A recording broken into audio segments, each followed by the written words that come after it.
Hi, I'm Tiffany Domina. Welcome to my channel. If you're new here, my website is howtoentrepreneur.org and my mission is to help you grow a business from idea to enterprise. So if you or someone you know wants to start or grow a business, stop by howtoentrepreneur.org and check out my free course. It's a business framework to help you grow from idea to enterprise.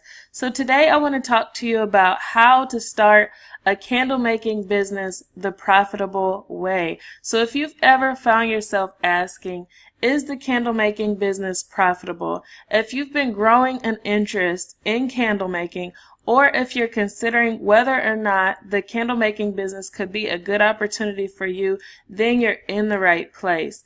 In this video, we'll be discussing some key statistics about the candle making business that should validate whether it's a product that has sufficient demand.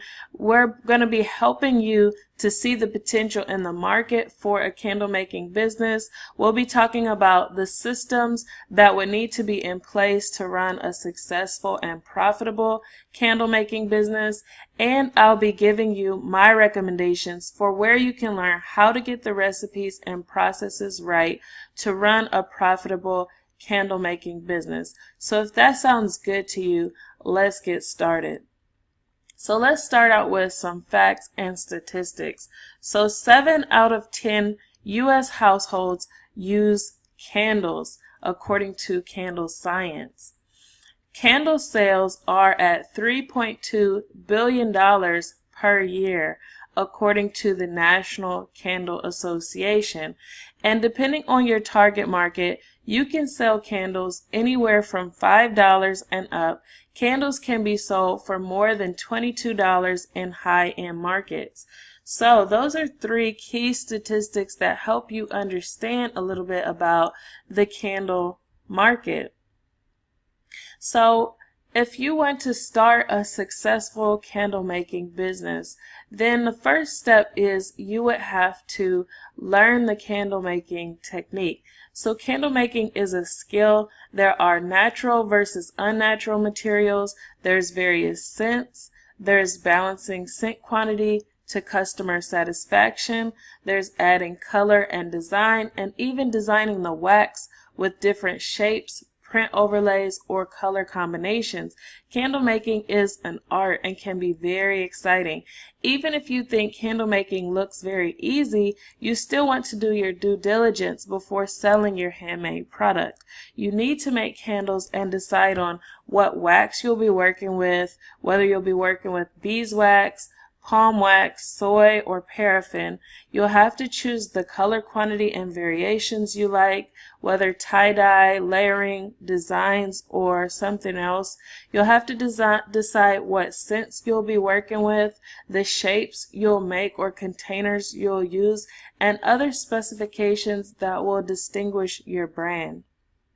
So I compiled a playlist to help out with you learning how to make the candles and how to get your groove, together. So after you get the skill of candle making down, then the next step would be to stabilize your cost and quality. So if you've ever wondered how a company like McDonald's is able to grow into a company worth several billions of dollars selling very inexpensive burgers, some as low as $1, I'll assure you one key is stabilizing their cost. They use the same quantities every time, the same amount of ketchup, mustard, pickles, cheese, meat, bread, labor, and even cooking times. Using the same amount of labor and material for each product enables them to know their costs pretty accurately. They can tell you how much a burger costs them at each of their locations down to a penny, including fixed and variable expenses in the equation. They're also able to know exactly how much they profit from each burger, even the ones on the dollar menu. So you'll want to know your costs very accurately too. Of course, your costs will go down as you buy materials in more bulk. However, you'll still want to take note of how much wax, scents, pouring pitchers, color, candle molds, payment processing fees, shipping, materials, marketing, and other variable or fixed expenses are costing you, then you'll want to choose a pricing strategy that'll help you get profit. Don't choose a competitive-based pricing strategy if you're struggling to sell in volume, because that could be like shooting yourself in the foot. Maybe you may have to choose a different target audience, but choose the pricing strategy that suits you and your business. So, step 3, you want to begin building your 7 business systems. So in a previous post that I wrote, and I'll be doing a video on the 7 business systems as well. And also, if you check out the e-course, one of the steps, actually step number 8, is to build your 7 business systems. So the candle making business is no exception. The 7 business systems have to be there as well. So you'll need to set up each of the business systems, including the lead generation system. The lead generation system is your customer intake system. Your lead generation system introduces strangers to your brand through marketing, advertising, public relations, outbound sales, and other methods of driving customers to you. Some things you'll need to do to get your lead generation system running is set up your website, sign up for craft fairs, farmers markets, or local stores if the cost is reasonable in context with your startup budget. Give some away as gifts so more people can experience and give feedback on your product. Get referrals from family and friends. Use search engine optimization on your website and online listings, and set aside a budget for paid advertising. So if you're interested in learning how to do internet marketing so that you can market your candle making business, I'll leave a link in the description box below where I can begin to help you. And I actually offer coaching for internet marketing for 7 days for free. Private message coaching, and you can ask me your questions about how to get your business running. But I offer that through a program called Wealthy Affiliate. At Wealthy Affiliate, they offer you the training and the community. It's a community of over 1 million entrepreneurs that are working together and encouraging each other as they launch their businesses. So really the community is the greatest part of this, of what I'll be introducing you to. But like I said, I'll leave a link in the description box below where you can learn more about that. It's actually, I'll be inviting you as a part of the e-course that I told you about, where you will learn how to start a business from idea to enterprise. So as you're going through that, we'll roll up our sleeves and build your lead generation system online. So if you're interested in that, definitely check out the link in the description box below. So the lead generation system, then you have the lead conversion system. So after the traffic is coming to you through your lead generation system, you'll have to have a way to convert a lead into a customer. So you can have a short or a long funnel that performs the job. For example, many bloggers have cold traffic, which is people unfamiliar with their brand, and they come to their website. From there, they build trust, so people sign up for their email list, and they may not make a purchase for years. Depending on your lead conversion system, you could have a short or a long cycle to turn a lead into a customer. A short funnel would build the trust fast, like live networking, valuable giveaways, or even webinars can help. And here are some other things you should do to beef up your lead conversion system. You want to set up a shopping cart on your website. If you don't have a shopping cart or a way for people to buy directly on your website, then it'll make the sales funnel even longer, and because people will have to actually contact you, and they might be a little more iffy about that. But if you have your site is aesthetically pleasing and it looks authoritative, and then you add a shopping cart onto your website, that can really help with conversions from cold traffic to a sale of your candles. Then you want to consider setting up accounts with distribution partners like Amazon FBA or Etsy. this can give you other channels where you're selling your candles online. Then you also want to create a contact us page and a fact page so customers can get questions about your product answered. And so they might want to know whether the candles have allergens in it, or what's the difference between soy and paraffin. I mean, there's all kinds of questions that customers have when they go through the buying process, and they might have heard about candles as a way to heal different ailments or things like that. They might be concerned about which ones are helpful for what they're experiencing, or which scents would be most helpful to set a certain atmosphere. So you can have all of these type of questions answered in your fact page, and things that aren't answered on your fact page, you can empower your customers by having a contact us page where they can actually reach out to you for your expertise. And then you also want to master outbound sales for times when you're live networking. So if you go out to live events, or even if you're out and about just doing normal day-to-day errands, it could be an opportunity for you to introduce your candles to someone else, especially if they express some type of interest. But you don't want to be spammy, or you don't want to come off as desperate. There's so many traits that you don't want people to connect you with. So you really want to master outbound sales so that you can position yourself well, and so people will actually be receptive to what offers you place.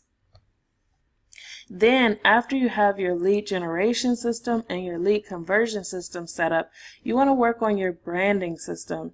So either your lead generation system or your branding system typically becomes your customer's first impression. So you'll want to take thought as you're developing them. Your brand includes your logo, your color palette, and it's much more than that. A lot of people think that it's just the logo and the color palette or the website or something like that, but it's actually a lot more than that. It's the customer's perception of you and your brand. So your brand can create a huge difference in what you can charge for your product or your service, and you want to create one that adds equity. So 50% of your brand is what you do, and the other 50% is what the customer perceives as a result of what you do. Therefore, you'll want to take lots of initiative in your brand management. Here's some things to hone in on in your branding system. You want to create a logo. You want to choose a niche or an audience that will be relevant for the type of candles that you make. You want to develop your color palette and fonts. You want to write your mission, vision, purpose, and dream. You want to create your elevator pitch. You want to decide how you'll build trust and reputation with the customers. And you also want to get clear about your why. So I have some articles that you can reference as resources, and I'll leave a link in the description box to this entire article so that you can come back to it and revisit it and read it on your own time at your own pace, and also so that you can check out some of these other resources that can be helpful as you're building your 7 business systems or as you're building your candle making business. So number 4, you also want to start to work on your job prototypes. So if you plan to have help, you want to be clear about the boundaries of each role so everyone knows their focus and things run smoothly. It can get really frustrating as a helper when the structure of the leadership and the assignments are unclear. Similarly, if the customer keeps getting handed off or is unclear who to go for what, it can be off-putting and even cause them to leave. So before getting in front of people, especially in a live setting, you want to create job prototypes where you can divide the necessary tasks to run the business, and inform each helper of the tasks they are in charge of and those they will be backup for. So you can have a primary and an alternate for different tasks within the business. That way the primary knows that this is what I'm in charge of, and the alternate knows that you only step into that role when the primary is not there. And it can help with the confusion that could be experienced both internally and externally. So after you've built that system, you also want to build your management system. So someone has to be watching the processes, developing training manuals, ensuring people are sticking to their job prototypes, and documenting conflicts between the training manuals and prototype and real life. So these overseers are a part of the management system. They are helping you to make the business machine work consistently well and hopefully get better with time. Their feedback will enable modifications to the training manuals and job prototypes to be made to make more accurate or to increase your return on investment. So then you want to set up your client fulfillment system. Now this will be something you'll be working on throughout the building of the business and probably improving or expanding as you're building your business. So stabilizing your costs and learning the technique both fall into the client fulfillment. However, some other components to consider are creating a schedule and budget for your business, mapping your customer journey and identifying pain points, how you'll get feedback and testimonials, how you'll ensure quality, money back guarantees, and alleviating customer risk. So you'll want all of that to be a part of your client fulfillment system, as well as your actual product development and how you'll maintain consistency and a quality product. So, and then finally, you want to set up your leadership system. So in the book, The E-Myth by Michael Gerber, he said entrepreneurs have to be able to transcend and to transform. In other words, someone has to be able to look above the day-to-day work of making candles and selling them and look into whether the business is achieving the mission, vision, and purpose, how to be more effective at accomplishing the mission, where and how to expand, how to improve positioning in the market, how to increase market share, adding more competitive advantages, and other strategic thinking about the business. So the leadership system is also very important. And then step 4, after you've built your 7 business systems, you want to start testing with your minimum viable funnel. So the last thing you want to do is go on a spending rampage, creating products, and have a huge inventory of product with little to no purchase orders. That would suck. That's why I recommend the minimum viable funnel. Start out with the most basic business model you can and with as little overhead as you can. Test out your sales skills, fill your pipeline, and get your lead generation system funneling leads to you before forking out too much money. Once you are getting sales, keep reinvesting a percentage back into the business to improve the product. Keep a percentage for working capital and reinvest some back into the sales and marketing. As you continue reinvesting, your business will grow. You'll have enough working capital to cover increased demand, and hopefully you'll save aggressively enough to maintain a steady payroll for yourself and for others. So then get the legal stuff in order. I know you're probably wondering, why did I put legal last? But it's because I've seen many people dump a huge portion into their legal stuff in the startup phase. Then they don't have money for marketing and sales. And what's the point of having an incorporated business that can't get leads or sales? So I think you should balance your legal processes with your proof of concept.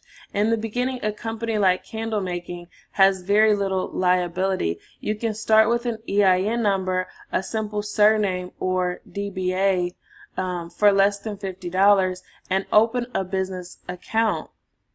If you want to go for incorporation up front, go for it.